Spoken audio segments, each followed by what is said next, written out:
Washington, D.C., as news came out that the 45th president of these United States of America, Donald J. Trump, sacked former director of the Federal Bureau of Investigation, or FBI, James Comey.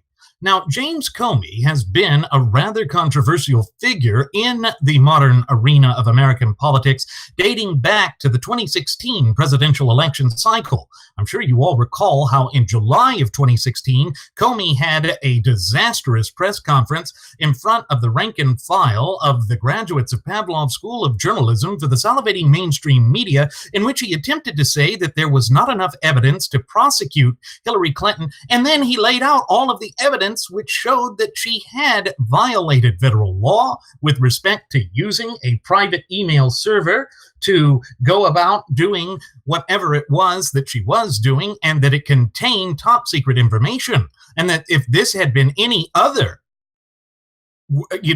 agent or actor for the federal government, they would have been facing prison. So you see, ladies and gentlemen, there is a lot to be said there. But there's something deeper to this. There's something that is truly hideous about this entire thing. And I know that we have mentioned on previous episodes of Radio Aviation Excellence, the Wright Flyer, how there has essentially been this sort of hyper-partisanship that has just gripped the body politique of this once thriving and flourishing representative republic and vibrant community of popular sovereigns of ours. And we see that that's playing out here again, too. The problem that arises from all of this is that we know that both sides of the political divide are going to point the finger at one another in an attempt to obfuscate the truth and in an attempt to win or score some political brownie points. The problem with all of that is that it doesn't connotate with the best interests of the true ultimate wielders of popular sovereignty, we the people. You see, the problem of all of it rests in one central key facet, and that facet is that both sides of the political spectrum are pushing to essentially empower this leviathan of an administrative state. But when we look back to the original intent of our founding fathers, dating back to the inception of this nation some 235 plus years ago, we could see that that is diametrically opposed to the type of system they developed, one that is based on the natural law tenets or the natural order of things. And what that all relates to is the true notion, the true idea that the people delegated certain powers and authorities to the government, and that those powers are by their very nature limited. In other words, if the federal government wants to act in a legitimate fashion, it must trace its governing authority back to a power which is specifically enumerated unto it by the clear and concise language contained within the four corners of our shared United States Constitution. So how does that tie into the Comey issue? Well, it ties into it because we know that Donald Trump is pushing for that disastrous debacle known as the so-called American Health Care Act. We know that, at least according to the polling companies, and granted, polls are not always that wonderfully accurate, but his popularity polls are in the tank, and so there has to be a sort of wag the dog moment here, some way to bamboozle the American people or to convince the American people that there is nothing there, that it's all smoke and mirrors. And in a way, it is. In a way, this is political kabuki theater at its worst. In a way, it is how we have allowed our system of polity to devolve into a mere spectator sporting event where we are pom-pom waving cheerleaders for our respective political sides. And this sort of divisiveness is what has been leading to ineffectual government and to these attempts by the frothing at the mouth Fabian socialist leftists to solidify their efforts of incrementally stripping and depriving us of our fundamental and inalienable God given rights. But as my first officer Jeremy Grapenton and I have so oft times reiterated on previous episodes of Radio Aviation Excellence, the Wright Flyer, without our rights, we are truly left with nothing. So we already know that the actors are going to try and play this out in a predictable fashion. The Democrats are, of course, being consistently inconsistent. They wanted Comey fired after they thought that he was doing damage to Madam Clinton's chances to become the 45th president of the United States. And in fact, it did undermine her. Because you remember that in July, Comey went forth and said that they weren't going to proceed with charges. And then, as the election cycle heated up, he brought it up again with Anthony Weiner, who likes to tweet pictures of his wiener to unwilling young ladies, the husband of Huma Abedin, the left-hand woman of Madam Clinton, and again mentioned that there was classified information on that laptop. But again, charges were not forthcoming. But it allowed Trump to double down on that lock her up chant, which is another one of those promises that he's backed away from. You know, folks, there is a central tenet of who we are, both as a nation and people, that has come under a deliberate assault here, and by both sides of the political aisle. And that is the notion that the United States of America is a nation of laws and not of men, that equal protection and due process under the law apply to us irrespective of our social standing. You see, we in this great republic of ours do not unify around any particular language or culture other than the language and culture that arises from the supreme law of the land that we choose to unify around. And pursuant to Article 6, Clause 2, what is known in the common American parlance as the Supremacy Clause, that supreme law of the land is none other than our shared United States Constitution. And again, this ties directly back into Comey because there are questions as to whether Trump had connections with the Russian allegations that have been swirling around him since the time of the 2016 presidential election cycle. And granted, the investigation for that is still ongoing, and no direct forceful evidence of that has come to the surface that we have seen. But the truth of the matter remains that there was this notion of a grand jury being convened to hand down indictments with regard to the Russian probe.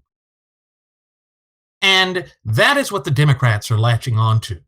They're trying to say that the Republican Party or the gutless opposition party or GOP is going out of its way to get rid of the regulators, for lack of a better term, who are the watchdogs against the government and its corruption. Now, we all know that they are hip with hypocrisy because if it had been any Democrat politician that this was aimed against, they would be jumping up and down, screaming for Comey to be fired. We have already seen that based on the position they took when Comey brought out that email scandal part 2 at the height of the presidential election cycle. Again, folks, this is almost like bread and circuses. It's almost as though we are watching this drama play out, and it is we, the people, the true ultimate wielders of popular sovereignty in this once thriving and flourishing representative republic of ours, who are suffering the brunt of it. Because it undermines the credibility of our government. It undermines the American system of polity, and that is something that we can ill afford to allow to come to fruition, because it works against our best interests. You see, the entire purpose of our government is to defend our ability to freely exercise our fundamental and inalienable God-given rights. It's there to preserve that. But you wouldn't know that. Looking at the way the government has been acting, looking at the way that this hyper-partisanship and this political grandstanding has become the established norm within the political discourse of the United States. It's as though we have forgotten that there is a greater good in this country. Of course, the frothing at the mouth Fabian socialist leftists have bastardized that term in their dark and twisted game of semantics by trying to say that the greater good is some sort of a collectivist thing, and therefore we need to change the interpretation of the general welfare clause contained within the four corners of the Constitution to give this leviathan of an administrative state carte blanche to further intrude and trespass upon the facets of our daily lives. But again, nothing could be further from the truth. And this is the major reason why we here at Radio Aviation Excellence, the Wright Flyer, have always said that it is absolutely imperative that we all foster a fluent and working knowledge and understanding of our shared United States Constitution and thereby our fundamental and inalienable God-given rights. Because in so doing, we empower ourselves to see through all of the subterfuge. We are able to see exactly what is happening, and we are able to discern the truth for ourselves. And as Scripture so aptly put it, ye shall know the truth, and the truth shall set ye free. So when we look at all of these fragmented pictures that are rising to the surface, we have to ask ourselves what it is that is coming to the surface, what it is that has been working against us time and again, because we know that the graduates of Pavlov's School of Journalism for the salivating mainstream media are going to try and spin this to make it look as though Trump is doing some god-awful thing. And the problem is Trump, hitting the Twitter sphere as he is, ranting and raving about the Russian allegations all over again, he is giving them ammunition. In fact, in the letter that Trump wrote to terminate Comey, because Comey was terminated by a letter from the president, he said, I want to thank you for the 3 or 4 times that you said that there is no concrete evidence of Russian involvement. Why would he do that? That gives the appearance of collusion. Again, this sort of braggadocio and bravado by the 45th president of these United States of America undermines him. It's as though he is doing everything in his power to ensure that these looming 2018 midterm elections are going to be a bloodbath for the gutless opposition party. And yes, there's even division in the gutless opposition party about the termination of Comey. Nebraska Senator Ben Sasse, one of the top leading conservative voices within the United States Senate, said that Comey has been a good and decent public servant and that the timing of his termination is questionable. But then we see that the twin Kentucky senators of Mitch the Turtle McConnell and Rand the Mop Paul are out there saying that this was good. In fact, Paul made an appearance on the Fox News channel this morning in which he said that this is something that should have happened a long time ago, that he lost confidence in Comey a long time ago, and in fact that he had never even given him the vote of confidence at his confirmation. That's all well and good, but it doesn't change the fact that the Democrats have a smoldering hot coal here, which they can use to weave a political narrative that will damage the conservative movement for numerous election cycles to come. Remember that line that Nasty Pelosi had uttered when the Democrats managed to take the majority within the House of Representatives 11 years ago? It is now the end of the culture of corruption. Well, that's what they're going to try and dig out. Yes, they're going to play this little narcissistic game of trying to say that, well, I was against Comey before I was for him. Again, it tells me that neither one of the two mainstay political parties are operating with the best interests of the true ultimate wielders of popular sovereignty, we the people at heart. And because we have allowed our political system to devolve into a mere spectator sporting event, neither side is really going to look to hold people accountable based on the merits. And as I pointed out earlier in today's Solo Flight special edition of our state-of-the-art radio program, it undermines this entire notion of that old adage that the United States is a nation of laws and not of men. And it also goes against the sagacious advice of that stalwart founding father of ours, Sam Adams, when he said that the only way for the United States to be a strong, vibrant, and robust republic was for the people to be a virtuous people. That means that we have to be able to hold our elected officials and our appointed officials accountable for their words, deeds, and actions, just as we must be willing to be held accountable for our words, deeds, and actions, and must hold each other accountable for the same. When we keep that in mind, and when we act with that objective fashion, or in that objective fashion, rather, then we are able to get to the truth. And isn't that what we should be doing? Isn't that what would really help place this nation back onto the path to prosperity? Because the longer that we keep spinning our wheels, so to speak, the more difficult it is going to be for us to place this nation back onto the path to prosperity.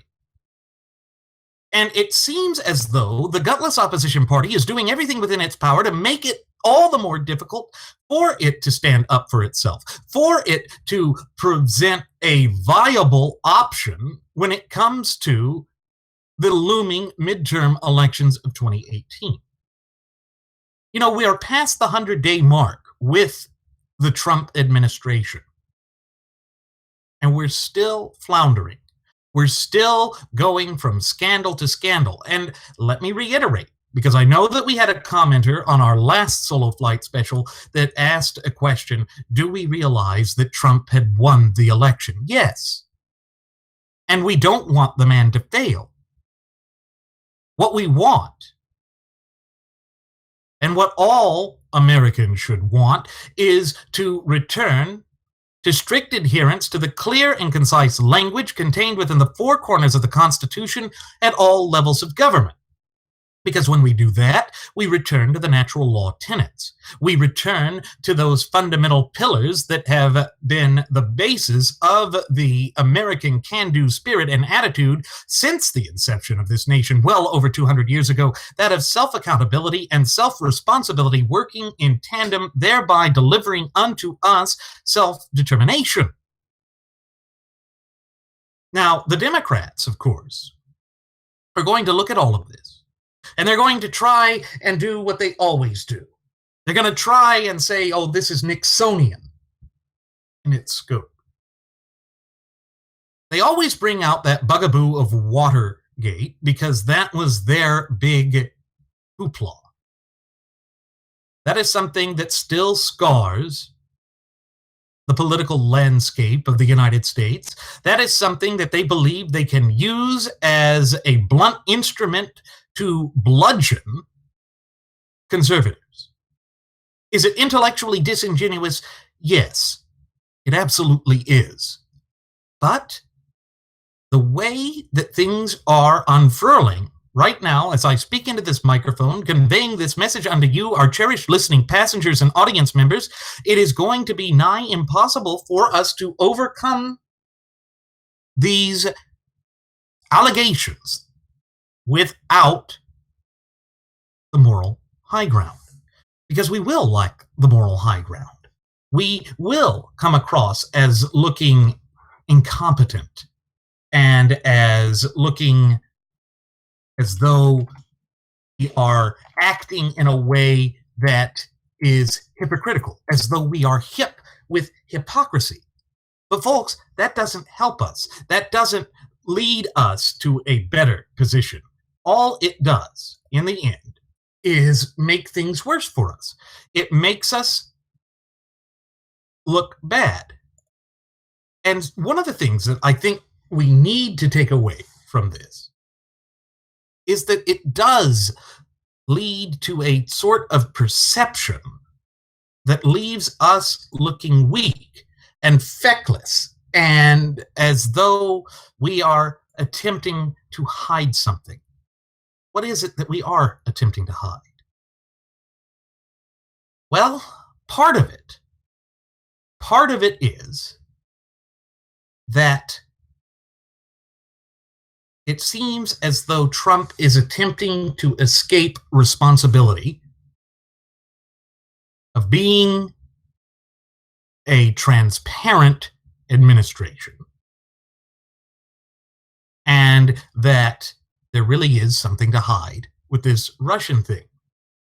In fact, Jay Caruso over at the Red State had penned an article saying 5 reasons why Trump's firing of Comey was a terrible idea. And this was posted at 4 a.m. today.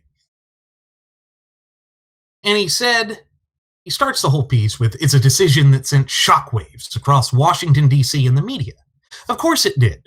This is, again, another grand opportunity for the graduates of Pavlov's School of Journalism, for the salivating mainstream media, to essentially go out there and lambast President Trump and paint Trump as being this awful guy that they want him to be. And it's not because of the Constitution. Sure, they'll pay lip service to that. They'll try and convince their audience that that's what they care about.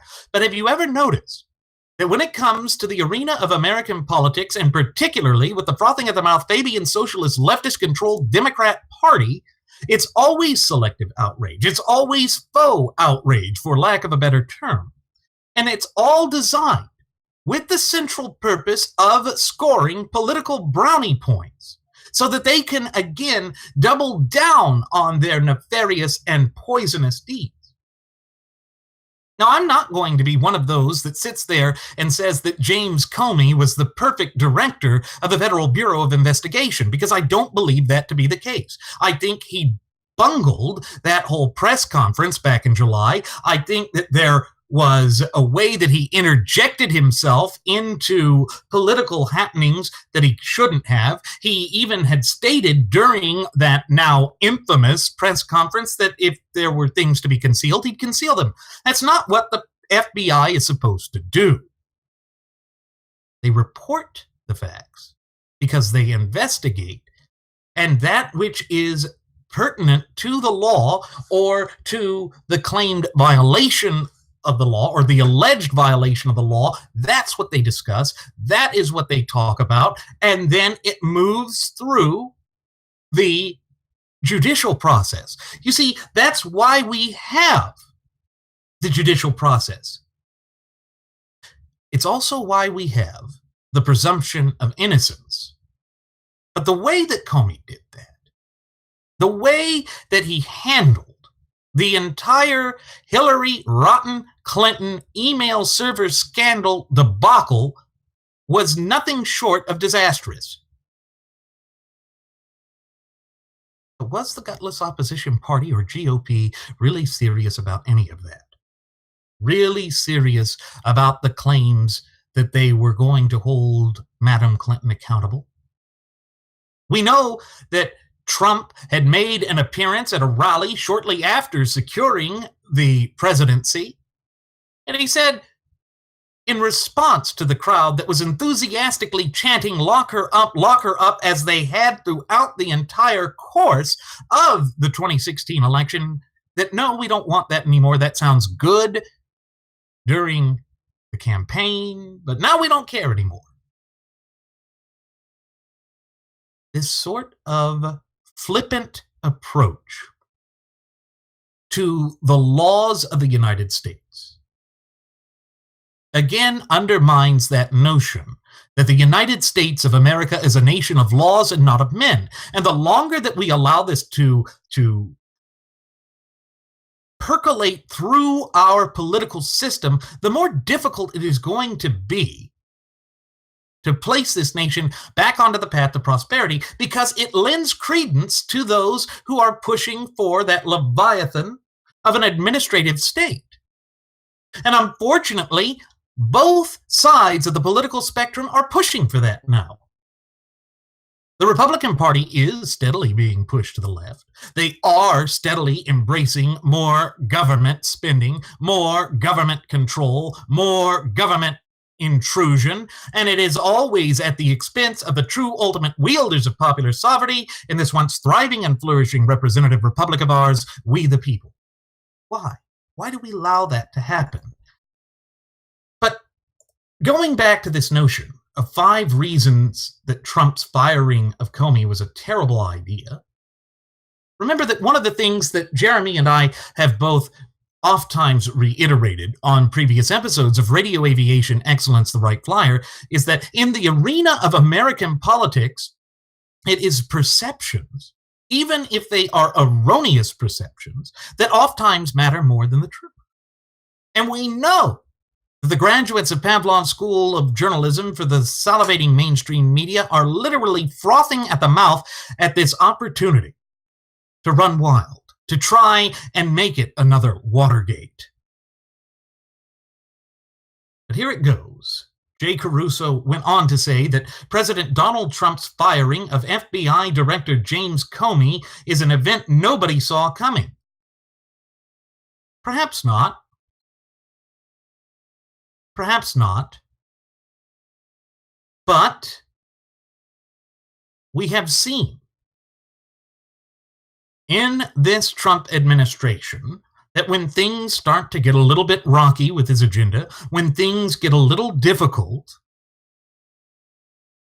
he goes back to manipulating the narrative, either through the avenues of social media, through the Twitter sphere, or by firing somebody. And here's where it goes. The aftermath will take some time to sort out, but there is nothing good that can come from what happened.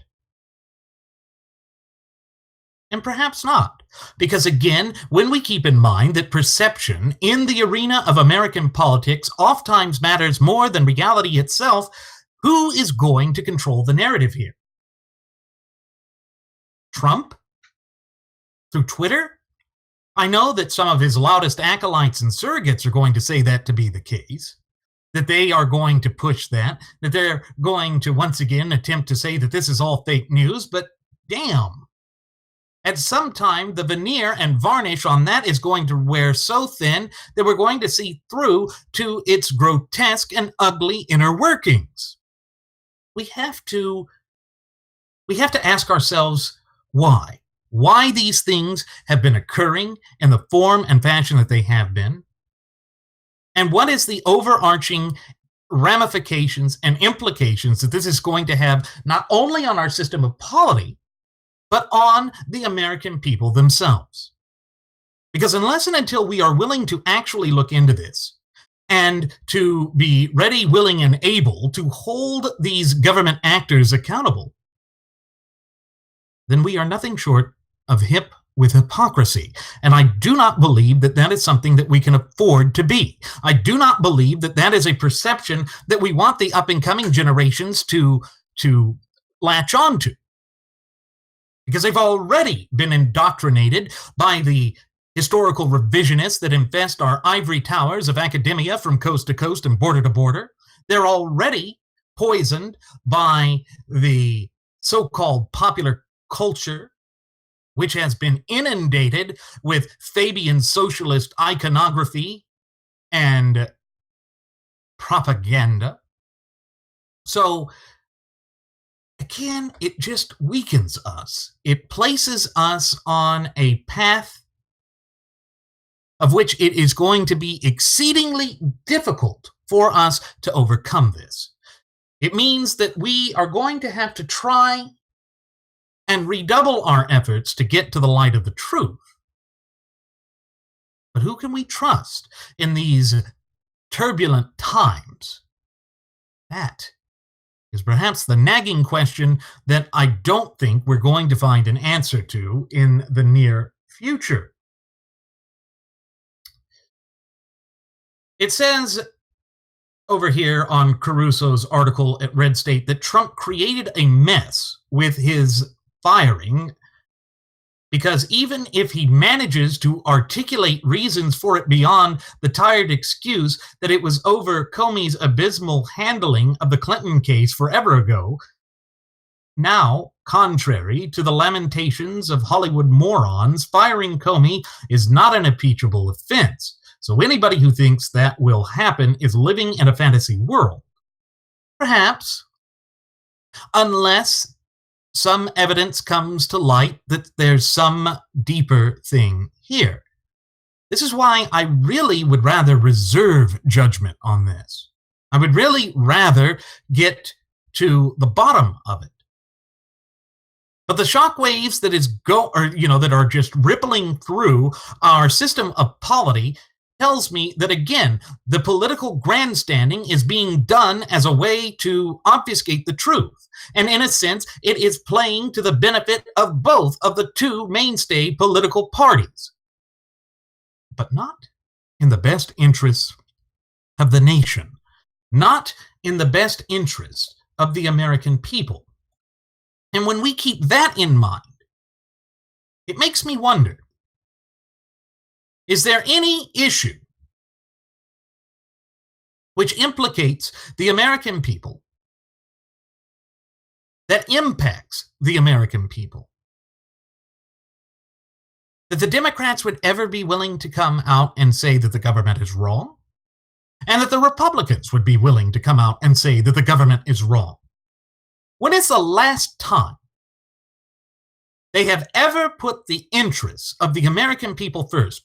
Now, yes, folks, this is the righteous indignation that the Trump supporters felt. This is what led to the notion of wanting a populist outsider to basically and essentially wield the reins of political power in our beloved republic again. It's because so many people have grown convinced that the rampant corruption is a sign of the very design of our government. This is why we have people like Edmund Kozak over there at Laura Ingram's LifeZet site, who said at the height of the primary process that conservatives, who were quote-unquote never Trump conservatives, mistake the Constitution for perfection.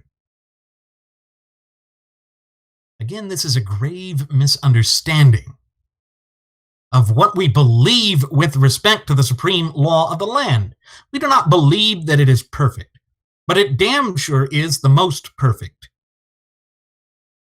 document of that kind ever devised by the hands of men, yet divinely inspired by providence above. And yes, ladies and gentlemen, it is for that reason that our Constitution is the longest standing document of its type in the entire course of human events.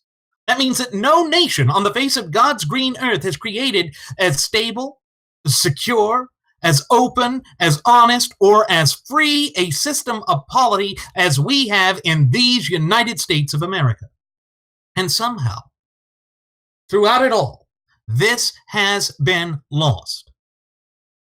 Neither side of the political spectrum is wanting to return to strict adherence to the clear and concise language of the Constitution. And as a result, we get this sort of subterfuge. We get this sort of thing that just, again, destabilizes the American system of polity and leaves us in an untenable situation. And yes, it is true that it's not an impeachable offense yet. But President Trump is certainly within his rights to take action. After all, the FBI director is appointed by the president, and then that appointment is secured by the Senate. And therefore, the director of the FBI serves at the pleasure of the president. That's fine. That's part of the way that the executive branch of government is supposed to work within the confines of Article 2 of the Constitution. Yet there are political implications that surround this. And again, it ties right back into what I said earlier with respect to these political narratives, these political perceptions, oftentimes mattering more in the arena of American politics than reality itself. That is a dark and dangerous game. In a sense, the gutless opposition party, or GOP, is playing with fire here, and they are getting burned. But unlike sane and rational people, there's no coherent message to say, put the fire out, stop playing with the fire. There is no responsibility in the upper echelons of the federal government. And that is staggering. That is something that speaks to the moral decay and the great distances that the government has gone to in order to distance and divorce itself from the Constitution, thereby allowing it to intrude upon the facets of our daily lives in an even greater form and fashion, and with even more speed and ruthlessness. But Caruso goes on to say that there are 5 reasons that this has just been a political fiasco. He starts off with issue 1 being the timing. I've already mentioned that. It's bad. The FBI is currently investigating Russia's role in the 2016 election. And granted, while that is or is not true, it certainly provides that dark and twisted perception that Donald Trump is attempting to hide something. Now, the Democrats are already going to tie that into the way that Trump has refused to release his income tax returns. There is a pattern, whether it is a real one or not, or whether it is being used for straw man purposes, which of course the Democrats will use it for that kind of purpose, of this attempt to obfuscate, to deflect, to refuse to be transparent. Yet what was it that the gutless opposition party, or GOP, lambasted the disastrous Obama regime over throughout the course of his 2 terms in office? It was this lack of transparency. It was it was all of these attempts to act in a unilateral fashion that is diametrically opposed to our constitutional system of government. But I'm not going to go out on a limb here and say that the sacking of the FBI director himself creates some sort of a constitutional crisis. Without more evidence, I cannot see how I could say that with a straight face. But that is certainly what the rank and file of the graduates of Pavlov School of Journalism for the salivating mainstream media are going to attempt to say. That's certainly the way they're going to try and paint this picture. And it's an ugly picture. It's one that truly has no place in an open, honest, but above all free society like that of these United States of America. But the problem is that we are not getting around that because, again, the timing comes into it. And Caruso went on to say, and whether or not Trump campaign staff were colluding with Russian agents was part of the investigation. Now, we already know that Michael Flynn was forced out because of that. And we know that when things were getting hot and heavy with respect to the Russian allegations at the height of the presidential election cycle, that Trump got rid of his then campaign manager, Paul Manafort. And so, again, this Russian saga is not going away. And there is that old adage that where there's smoke, there's fire. But I don't know. The investigation is still ongoing, and this may be an attempt to capsize the boat, to prolong the investigation. Why would Trump not want to get this behind him completely? Why would Trump not want to have the smoking gun to prove that this was nothing but political subterfuge on the part of the Democrats in an attempt to create a political narrative that has lasting implications on the American system of politics? Trump is certainly not playing the three-dimensional game of chess that so many of his supporters have said. Otherwise, he would have utilized the opportunities here to go after the Democrats in a more meaningful fashion. You know, that's one of the things that always comes to the surface with Trump. It's this lack of detail. It's this speaking in generalities. But when we are dealing with the law of the land, and when we are dealing with the enforcement of the law of the land, we cannot afford to be vague and ambiguous.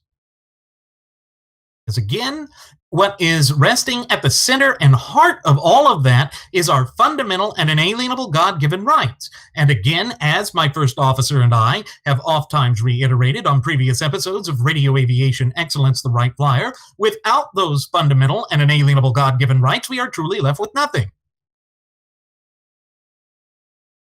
And so what this does, as Caruso so aptly points out, is that the mere appearance of impropriety makes the decision come off as political. And yes, it is coming off that way. When Rand Paul made that appearance on the Fox News channel this morning, it came across as though he was doing political grandstanding. When Chuck the Schmuck Schumer was trying to sit there and say that now he loves Comey, when at first he hated him, that too comes across as political grandstanding. What is the common denominator here? That both sides of the political aisle are working against the best interests of the true ultimate wielders of popular sovereignty in this once thriving and flourishing representative republic of ours, we the people of the United States of America. That is the undeniable fact. That is the thing that keeps rising to the surface. That is the thing that the graduates of Pavlov's School of Journalism for the salivating mainstream media have ignored time and time again to the point of it reaching ad nauseum. So how do we overcome it? It's hard to say. When you have a government that is moving forward as though it is some poorly scripted reality television program, reducing the annals of American politics and government to a spectator sporting event with vague and abstract terms, it means that it's going to fall on the shoulders of the American people. And again, when we consider that one of the least understood and least utilized attributes of the First Amendment to the Bill of Rights, or the first 10 amendments to our shared United States Constitution, is the right of the people to petition the government for a redress of grievances, that is probably what it is going to come down to. But in order to do that, we have to foster a fluent and working knowledge and understanding of not only our shared United States Constitution, but also our fundamental and inalienable rights, which were endowed to us by our Creator, the God of nature himself. It means that we are all going to have to look to ensure that knowledge of the Constitution is spread, because there are those dark, twisted, and dare I say, nefarious forces that are working at various levels within the societal framework and fabric of the United States, attempting to undermine that and attempting to indoctrinate the up-and-coming generations, and indeed those generations which have yet to be born. And folks, there is precedent for the American people having to act in this way. When you look at the preamble to our shared United States Constitution, you know that its damn near poetic language starts off with the phrase, "we the people." That's who owns it. But it also lays out the duty and obligation for us to secure the blessings of liberty to ourselves and to our posterity. That means that we, in our capacity as United States citizens, are going to have to become more proactive when it comes to the maintenance and safeguarding our fundamental and inalienable God-given rights. There is no way we can get around that. It is non-delegable and it is non-negotiable. And that's unfortunate, that we have reached a point in our nation's relatively brief yet illustrious history where it is coming down to this kind of political kabuki theater where it's not paying attention to the damaging repercussions and ramifications that are arising from it. The spin is going to be vicious and ferocious from both sides of the political aisle. The second thing that Caruso brought up is that the GOP can't play ball. And before I go in further detail with that, it is amazing, isn't it, how the gutless opposition party, or GOP, really doesn't seem to understand how to win at this game of American politics. They dropped the ball on the repealing of the so-called Patient Protection and Affordable Care Act, or as it's known in the common American vernacular, Obamacare. That debacle is continuing to loom in the United States Senate. And yes, there will be a fight over that. I guarantee it. But I fear we're going to be on the losing end of it. I fear that those who have pushed for a tyranny of false unity will continue to move the goalposts on that, just as they have with everything else. And so where is that going to use the reins of political power for us? Where is that going to drive us? What is it going to result in? Furthermore, why are these questions not being asked? Why are the so-called right-wing pundits and commentaries not going forth and asking these questions? They would if it was a Democrat, and the same is true with the other side. The other side would not be covering this in the form and fashion that they are if it was a Democrat, if it was one that was buying into, advancing, and advocating for their twisted propagandist narrative and agenda. It really does leave us in a destabilized position, and it drives me back to that warning that George Washington, the father of our nation, delivered in his farewell address all the way back in 1796, in which he implored the American people not to allow themselves to be broken down into disparate and competing factions, because the moment that we do that, it's the moment that we lose sight of that which is truly important, that which truly matters in this country, and that is our shared United States Constitution. Yet the political kabuki theater continues unabated, and we see that these disastrous things continue to unfurl before the shocked and horrified eyes of the nations, and it shows no signs of improving within the foreseeable future. But Caruso was saying that if Trump believes he is going to get the FBI director of his choice, he's got another thing coming. That's right. Do not think that the Democrats will not use this as the perfect opportunity to engage in even more political grandstanding when it comes to the confirmation hearings of whomever Trump would put up for the nomination. Does that mean that we're going to see more claims, these erroneous claims that it's against American democracy? America is not a democracy. Benjamin Franklin, as I have so oft-times reiterated on previous episodes of our state-of-the-art radio program, defined democracy as two wolves and a lamb voting on what's for lunch, and it is the lamb that loses each and every time.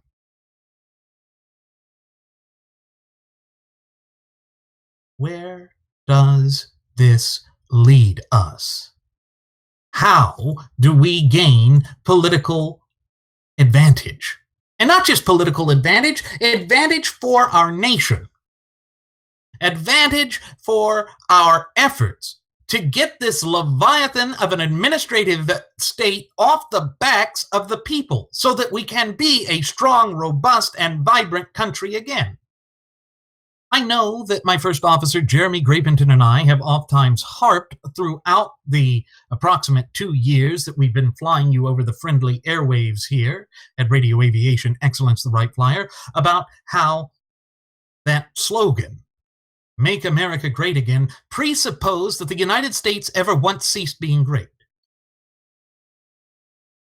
Yes, we have been battered and bruised by generation after successive generation of failed government and public policy that has been further distancing and divorcing ourselves from the clear and concise language contained within the four corners of our shared United States Constitution. That is what allows the rank and rampant corruption to become an established norm within the American system of polity. That is what works against us each and every time. But we never did cease being great. And we know that this is all, once again, discussions of draining the swamp. Except that the swamp's not draining. The drain's backed up, and it's overflowing, and it's now pouring in to mainstream American culture and society. What is it going to take for us to put our collective foot down as American citizens and say enough is enough? That we're sick and tired of this subterfuge, that we're sick and tired of these sycophants undermining all that we hold near and dear in this once thriving and flourishing representative republic and vibrant community of popular sovereigns of ours. It seems as though we have been led astray, as though we have allowed ourselves to be pushed into a dream-like stage of delirium in which we no longer know the difference between right and wrong, light and dark, legal and illegal. And the spin doctors are going to have a field day.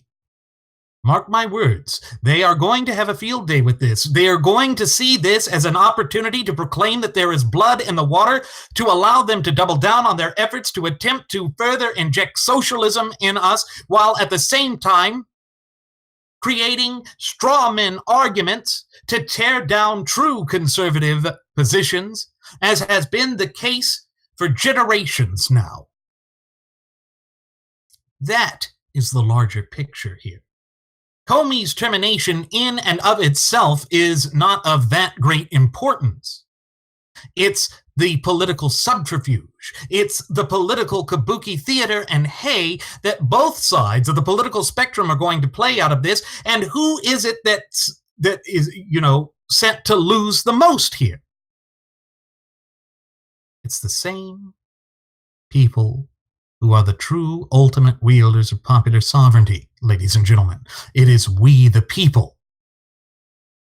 That is the self-evident and inescapable truth that none of the mainstay media outlets, none of the mainstay political parties or politicians or government agents and actors are discussing. No, that's the dirty little secret that they keep hushed. That's the thing that they attempt to sweep under the rug. That is what this all boils down to. And does it serve us? Does it help us? Does it drive us to placing ourselves in a better position? Are we better off than we were before? Now, when Barack Hussein Obama was wielding the reins of political power in this country, the graduates of Pavlov's School of Journalism for the salivating mainstream media always attempted to say that, yes, things are improving. Look at these numbers that we cooked up. They were lies.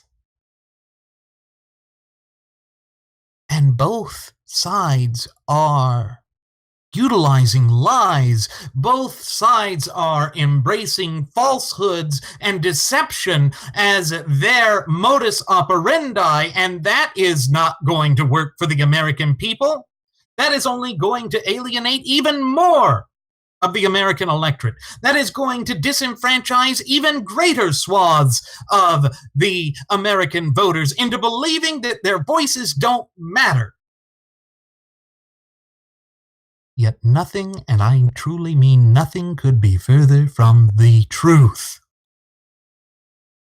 We have to stand together and demand accountability from all sides of government. I don't care whether it's a Democrat. I don't care whether it is a Republican. I don't care whether it's a neo-Whig. It doesn't matter. Accountability, responsibility leads to determination. And the American people have always been best served and have been able to accomplish their greatest feats and tasks when they are self-determinate. That is when we are at our best. That is when we are at our strongest. That is when we are a shining beacon and example for the nations throughout the world. How did we become the leaders of the free world if it wasn't by being a virtuous people that held their elected leaders and officials accountable for their words, deeds, and actions? That's what it is ultimately going to have to come down to each and every time. And unless and until we as a nation and people are willing to do that, to take the difficult steps, to do what is necessary to bring us out of this muck and moreau that we have been in for generation after successive generation, these problems are going to not only continue unabated, they are going to be exacerbated with each passing day. And I'm not attempting to say this as a form of fear-mongering. I'm not attempting to say this as a desire to have Trump fail or as a desire to strengthen the Democrats. I hate the Democrats. But I'm fast approaching a point of where I hate the Republicans too. I hate the fact that they don't stand up for what the American people need, believe in, and deserve.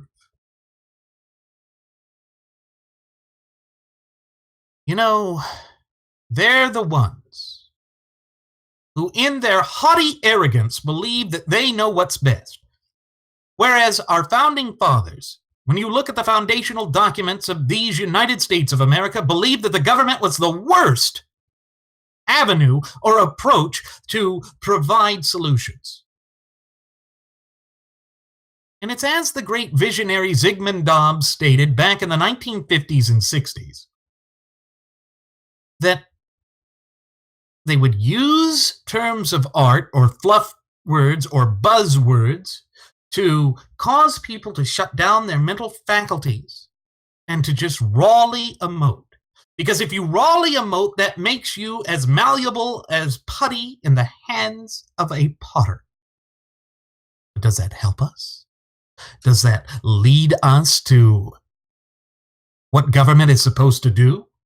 Because government in these United States of America is supposed to defend and protect the ability of the sovereigns, the people, to exercise their fundamental and inalienable God-given rights without fear of governmental repercussions and ramifications, that we are free to be a self-determinate people. Well, that's very difficult to accomplish and to have come to fruition when we have so much subterfuge going forth, when we have the blame game going on, for lack of a better term, that has dominated the political narrative in this country for far too long. We no longer see ourselves as Americans. We see ourselves as Democrats, Republicans, blacks, gays, straights, whatever. That is cultural Marxism. And though it pains me to say it, both of the mainstay political parties are dabbling in this. Both of the mainstay political parties come to this with dirty hands. No one has clean hands. We are all suffering under the brunt of this nonsense, of this chicanery. It leads us down a path that, if we are careful, there will be no return from.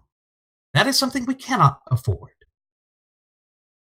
But back to this notion of the GOP can't play ball. Republican senators are not going to allow anybody to take over. Trump will have to appoint a person that could very well be more dogmatic when he or she takes over the investigations. Or, on the flip side of that, It will play into the Democrat narrative that it will be someone who ignores the allegations that have been brought forth. And can you imagine the way that they will attempt to utilize that at the height of the 2018 midterm elections to show that the Republicans are attempting to obstruct justice? You think it's bad with Watergate. You think it's bad how they keep bringing Watergate up in year after year and election cycle after election cycle. This only compounds that. And yes, I heard some of the political talking heads and pundits on Fox this morning say that, well, that's an unfair comparison. In fact, it was Chris Stirewalt appearing on John Himmer's program, or Bill Himmer's, rather, program. He said that that's not the fair analog to compare it to, that the one that we ought to compare it to is to Bill Clinton. Well, no, remember, the Democrats are not about honesty. And the rank and file of the graduates of Pavlov's School of Journalism for the salivating mainstream media are not about honesty either. This is about their narrative and propagandist agenda come hell or high water. So again, all of it plays out against the best interests of the American people. And these pundits and commentators are going to try and say that, well, they're doing the wrong thing, but if it sticks, it sticks.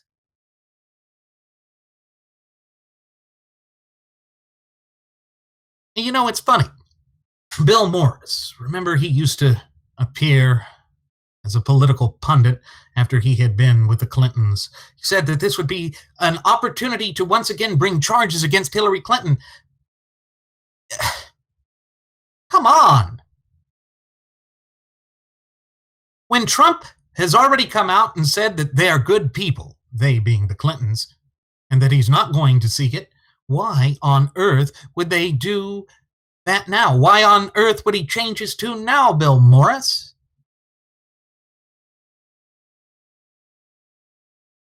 That is part of the problem. It is that we have lost sight of accountability. It's that we run after whatever is the shiniest and flashiest thing out there, irrespective of the veracity or truth of it. But remember, folks, Scripture said it best. Ye shall know the truth, and the truth shall set you free. In other words, the truth will always find a way to shine its light on any situation, and it may take some time. It may take decades even. But it will come out, and it will destroy all of the subterfuge, all of the chicanery, all of the bread and circuses, all of this nonsense that has been utilized by both sides of the political spectrum to bamboozle the true sovereigns in this country, and it must happen. But again, in order to see that it comes into fruition, we, in our capacity as United States citizens, are going to have to foster that fluent and working knowledge and understanding of our shared United States Constitution, and thereby our fundamental and inalienable God-given rights. We have no choice in the matter. And yes, that is damn near repetitive, almost ad nauseum, and I know that I have said it over and over again over the course of the past approximate 2 years, but it is that important. It is that important that we reach out for the truth, that we begin to get back to a modicum of sanity and control within the upper echelons of this federal government. Otherwise, this leviathan of an administrative state is going to crush us. And not just crush us, it is going to strip and deprive us of our fundamental and inalienable God-given rights, and that will leave us with nothing. It will completely enslave us to this out-of-control, rogue, tyrannical, and ultimately illegitimate federal government. And do we benefit from that? Stop and ask yourselves that for a moment, folks. Do we benefit from a government that attempts to micromanage the facets of our daily lives? I believe that the answer to this rather rhetorical question should be both open and obvious. We do not benefit from it. Who is looking out for the best interests of the American people? It's certainly neither one of the two mainstay political parties. And if we go back to the very inception of this nation, the ones who are supposed to look out for our interests is none other than we the people. This is why Jeremy and our first Air Marshal, Mr. Nelson Ward, and yours truly have so oft times reiterated that we need to stop looking for messianic figures to save us from the government, from within the government. You want to see the saviors of this once thriving and flourishing representative republic and vibrant community of popular sovereigns of ours? Might I make the suggestion that you take a look in the mirror? Because our founding fathers had intended that we, in our capacity as United States citizens, would be the ones to do that. And so, yes, political hay and kabuki theater is going to be played out there. The graduates of Pavlov's School of Journalism for the salivating mainstream media are going to continue screaming, "Henny penny, the sky is falling," as they attempt to make this worse than it is. But there are certainly questions and concerns that need to go forth with respect to the Russian allegations. We must get to the bottom of it.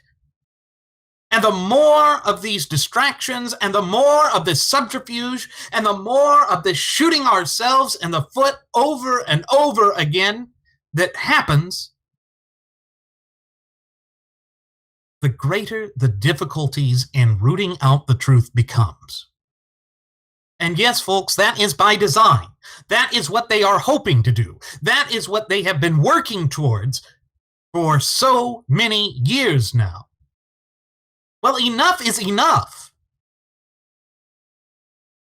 It is time that things start going back to the interests of the American people. It is time that we stop having this government intrude upon the facets of our daily lives like a criminal or thief in the night. But it is going to take a willingness on our part to hold our elected leaders and officials accountable for their words, deeds, and actions, to hold our fellow popular sovereigns accountable for the same, and to hold ourselves accountable for the same. Now, I know that all of this may sound abstract, and some of it may not even seem to have a connection or connotation with what's going on here, but it is deeply rooted and inseparable from this, this political kabuki theater that is unfurling before our eyes. It is going to take a concerted effort to further root out the truth. Now, the third thing of these 5 things that Caruso over there at Red State mentioned is that it gives Democrats secure use of the quote-unquote C word, corruption. Remember that whole little stupid, nonsensical drivel that nasty Pelosi, grinning her shrew-like grin back in 2006, said as she stood there and said that the culture of corruption is over. Why is it that we keep shooting ourselves in the foot? Why is it that we cannot clean house? Why is it that the Republican Party is proving to be the party of stupid, as former Louisiana Governor Bobby Jindal put it? It's because the party no longer stands for anything. It's because they don't believe in the various attributes and the political platform that they have wedded themselves to since 1964, and actually before that. But the greater overarching problem is that neither one of the two mainstay political parties are adhering to the Constitution. They're not looking to return the government to the proper scope and application as is mandated by the clear and concise language within the Constitution. No, that would make too much damn sense. Instead, we have all my quaffdoms playing out. I mean, this soap opera designed to obfuscate the truth, designed to further divide and conquer the American people. And for what? For what? What do we gain from it? There is nothing. There is no benefit to the true ultimate wielders of popular sovereignty. That is the inescapable truth that rises to the surface over and over again, and it is threatening to boil over. It really is. Many people think, according to Caruso, that the GOP lost control of Congress in 2006 because of the Iraq War. The reality is, Republicans lost because of the quote-unquote culture of corruption surrounding the GOP, with scandals such as those involving Jack Abramoff, Tom DeLay, who was later exonerated, and Mark Foley, all contributing to a depressed GOP turnout. The same thing could happen again in 2018, and he's right. We cannot forget that those midterm elections are looming just right around the corner.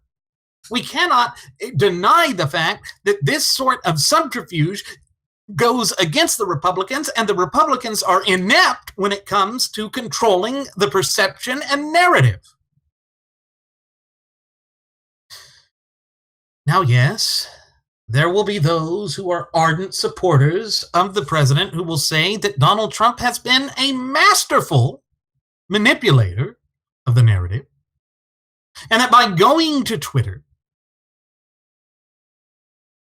that he has been able to control the narrative and to leave the press reeling.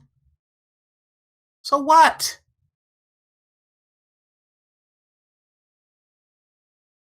He's already shown a willingness to continue the divide within the Republican Party. He's already shown that he doesn't want to govern as a conservative. So where does that leave us? It leaves us weak, and as a party that doesn't stand for anything other than opposing the other side. That cannot work. It doesn't work. Look at the impasse that we're in. Look at the great litany of problems that continue to afflict this nation. And yes, people say it takes time. And it does take time to overcome it. But when we do stupid things, like proposing a $1 trillion hybrid infrastructure stimulus spending package for the next 10 years, when we don't have that kind of money to spend, and when we impose protectionist tariffs, and when we continue to push for socialized medicine, and now claiming that's conservative, that doesn't help. Of course, it's going to take forever to fix things when you're worsening things with each and every passing day. Why do we continue to do this? Why do we act as though this is acceptable and should be an established norm within American society? It is baffling to me.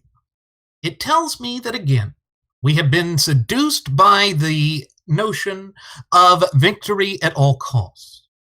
Remember, Sam Adams said that in order for our republic to be a strong, vibrant, and robust republic, we as a nation and people must be virtuous. That means our elected officials and leaders must be virtuous, but above all, it means that the true ultimate wielders of popular sovereignty must be virtuous, must live by a high standard of morality, must be able to differentiate and distinguish between that which is right and that which is wrong.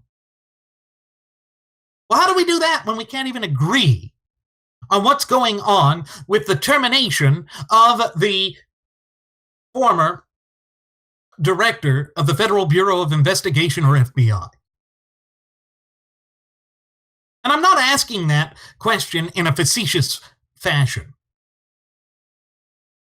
That is a deeply honest and heartfelt question. Where are our morals? What has happened to the demand of people across this great land of ours to have a truly respectable country? This litany of scandals and all that of the chicanery that has been surrounding this, all of the partisan nonsense that has been surrounding this, weakens and undermines all that we stand for as a nation and people, all that we hold near and dear as a nation and people. And folks, it shows no signs of improving within the foreseeable future. I wish that that wasn't the case, but when we examine the great weight of the evidence under the totality of the circumstances and in an objective fashion, what other conclusion can we reach? The Democrats are going to be able to play this card. And Trump's unwillingness to defend true constitutional compositionists means that there are going to be outraged voters who turn out in 2018 and say, screw you. Happened in 2006. It is the same predictable pattern. And so the perception is there will be no draining of the swamp. He's just dredging it out. He is deepening it. He is trying to convince us that the malaria that comes from the mosquitoes that dwell within is great. It's beautiful. It's bigly. It's wonderful, right? Does that make any sense? Do you think that that can work truly, honestly, in the long haul? Of course not. Of course not. It can't work because it is not based in reality. It is not based on the truth. And therefore, it has no leg to stand on. As a result, all of this rampant and flagrant corruptions, within the upper echelons of the federal government is going to continue unabated. It's not going to change. It's not going to improve. It is only going to be exacerbated. And that is going to lead the American people to even greater senses of outrage, even greater pangs of disenfranchisement. Why? Folks, that is perhaps the $10 million question that no one is asking. What is it that rests at the heart of this? Ultimately, it comes down to neither one of the two mainstay political parties, again, wanting to stand up for the best interest, for the hopes, dreams, and future aspirations of the true ultimate wielders of popular sovereignty in this once thriving and flourishing representative republic of ours, we the people. How else could such incompetence, such corruption, such vile vulgarity be tolerated? It's by design. It is literally by design, and that is what the Democrats are going to run with. You think that the graduates of Pavlov's School of Journalism for the salivating mainstream media are not going to try and make political hay out of this? You think that they're just going to sit there and twiddle their thumbs? No. But sure, the rebuttal to that is always going to be, but the press has shot its credibility. It's all fake news. It's all this. It's all that. The pom-pom waving started to fail during the disastrous 2 terms of the Barack Hussein Obama regime. It will do the same in the Trump administration. We have to get back to sanity. We have to get back to accountability, but above all, we have to get back to respectability. That is the only way that we can ever hope to kindle an American Renaissance, to place this nation back onto the path of prosperity. Yes, it is going to take a diligent and well-concerted effort on the part of the American people. It means that we have to be ready to act, to do that which is necessary to secure the blessings of liberty to ourselves and to our posterity. Those aren't abstract terms. Those aren't abstract notions. They are concrete pillars of what it means to be an American citizen. And yet, we still continue to try and attempt to ignore the light of truth and to make excuses. Well, that cannot work. The fourth thing that Caruso said is that it's a sign of weakness.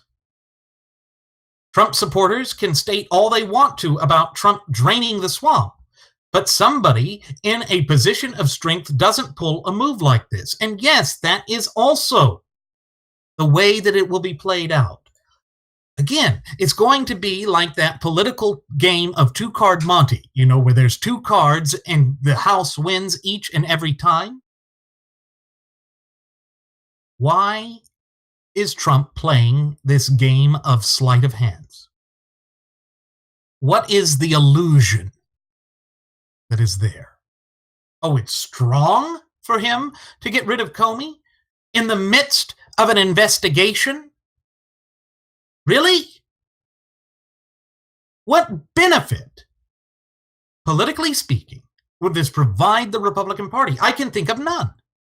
I truly and honestly can think of none. And yes, I realize that Trump won. And I want him to succeed. But right now, just calling things as I see them, it appears as though he has shot himself in the foot yet again. And stop trying to move the political goalposts when it comes to this, because that is not going to benefit you. It is not going to give you any credibility. This partisan rankle, this chicanery, this bovine excrement is all undermining everything that we hold near and dear in this once thriving and flourishing representative republic and vibrant community of popular sovereigns of ours. I wish that wasn't the case. But what other conclusion can I draw from this? That Trump is playing a genius game here by handing the Democrats ammunition to shoot up the GOP contenders in the 2018 midterm elections? That is insanity. Why would I applaud that as being some sort of brilliant three-dimensional chess game? Perhaps I'm not seeing the big picture, but I think I've taken the fragments pretty well here and pointed out how the puzzle is playing out in this dark and deranged game that both sides of the political spectrum have been engaging in for generation after successive generation now. Stop and ask yourselves, are they really looking out for your best interests? I think the answer to that is emphatically no, that they are not, that this is not what they care about, that this is not what they are doing. They are in it for themselves. That's what it comes down to. And here's the thing. Trump's termination of Comey, according to Caruso at Red State, make him look afraid of what Comey was going to do. Again, it ties right back to that being a perception. Even if it is a false or erroneous perception. Again, perception oftentimes matters more than reality when it comes to the arena of American politics.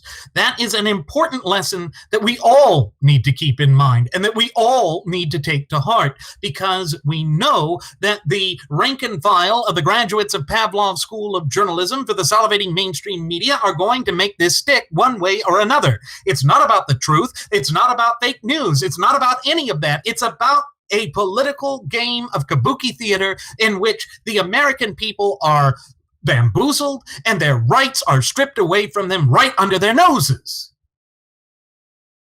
That is the inescapable, untenable, and insufferable position that we find ourselves in as I speak into this microphone, conveying this message unto you, our cherished listening passengers and audience members. I certainly wish that it wasn't this way. I certainly wish that our elected leaders and officials were accountable. And that's one of the major demarcations here as well. The Tom DeLay thing. He was exonerated. That wound up being subterfuge. Yeah, it wasn't true. But look at the ramifications that came from it. It was the perception that controlled there.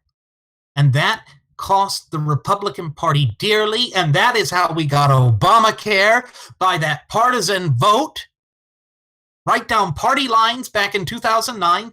That is how we wound up in this insufferable position. Have we not learned a blessed thing over the course of the past 11 years? It sure as hell seems as though we haven't. We can wave pom-poms, and we can cheer on our guy. But if we're not standing up for the hopes, dreams, and future aspirations of the true ultimate wielders of popular sovereignty in this our beloved representative republic, then we are nothing more than charlatans. That is the truth we have to face. That is the reality that the right-wing punditry and commensurate doesn't want to talk about. And that is certainly what the graduates of Pavlov's School of Journalism for the salivating mainstream media is hyperventilating over. They see this as an opportunity to finally secure their victory. They see a light at the end of the tunnel, and they think that that means that their victory is within grasp. And if we keep bungling like this, their victory certainly, sure as hell, will be in grasp. Enough. The chicanery, the political theater, the hyper-partisanship, all of it has to stop.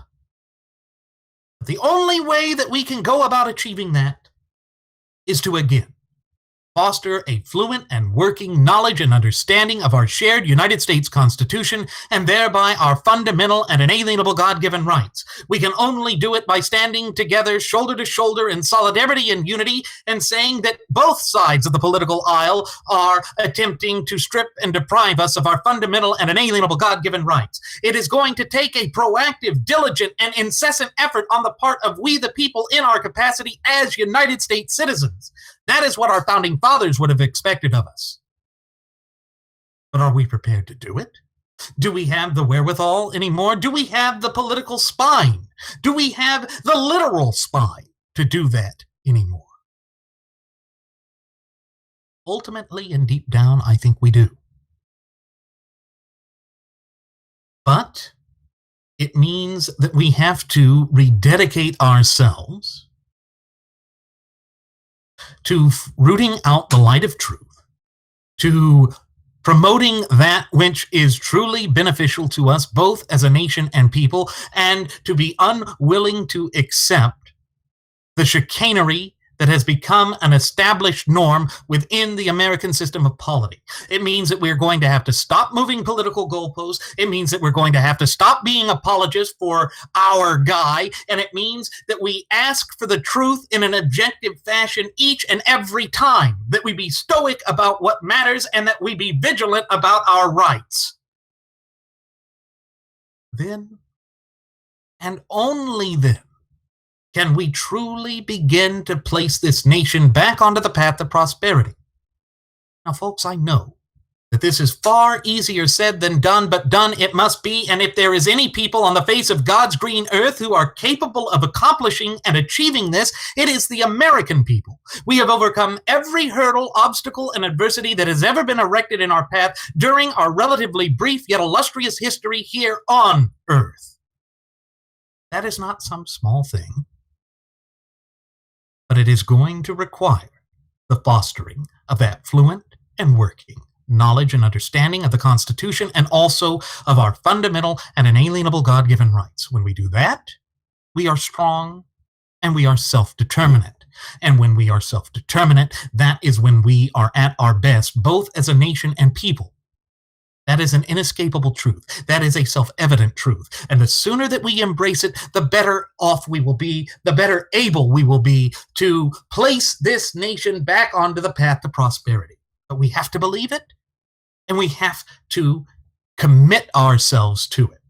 Now, with that said, it is time for us to begin our descent. I'm going to go ahead and send the flight attendant back with one last round of alcohol.